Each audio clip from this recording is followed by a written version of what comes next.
Beginilah kondisi Nenek Kiah. Dirinya hanya bisa berbaring pasrah di atas kasur kecil miliknya. Nenek Parubaya berusia 70 tahun ini awalnya tinggal sendiri di rumahnya di kawasan Banua Anyar, Kecamatan Banjarmasin Timur. Ia mengalami kebutaan dan lumpuh. Bahkan selama ini yang merawat dan mengurus Nenek Kiah hanya uluran tangan tetangga.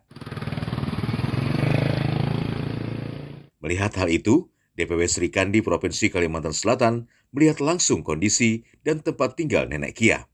Di sini mereka memberikan bantuan berupa kasur, popok, serta santunan uang yang diberikan kepada salah satu keluarga yang saat itu berada di rumah sang nenek. Akan program kerja kami yaitu salah satunya Sri Peduli Kasih, yang mana di sini beliau adalah termasuk perempuan yang merupakan daripada program kami untuk mensejahterakan para perempuan. Bantuan yang kami berikan tadi itu adalah sumbangsi dari seluruh pengurus DPW Partai DPW Sri Kandi Pemuda Pancasila. Itu berupa suatu sumbangsi yang dikumpulkan, yaitu berupa kasur, ember, sarung, popok, dan kebutuhan yang lain-lainnya.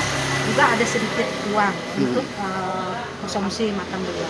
Kami mendapat kabar, kami dari harus datang kemari, mendapat kabar dari rekan-rekan Sri Kandi Pemuda Pancasila Kalimantan Selatan juga, yang mana mereka juga berada di seluruh daerah, sehingga mereka memberikan masukan kepada kami untuk datang ke sini, yang mana beliau ini dalam posisi sangat mengenaskan dan memperhatikan, yang mana beliau dalam keadaan lumpuh dan buta. Besar sekali ya harapan kami, mudah-mudahan ada lagi selain kami donatur yang rela tersentuh hatinya untuk datang ke sini melihat langsung kondisi beliau.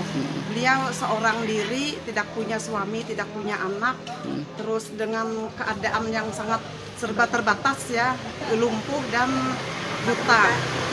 Mudah-mudahan dinas terkait juga ada perhatian ke sini dengan adanya ini ya, inspirasi buat donatur-donatur yang lainnya. Uluran tangan donatur lainnya diharapkan bisa mengalir untuk meringankan beban Nenek Kiah.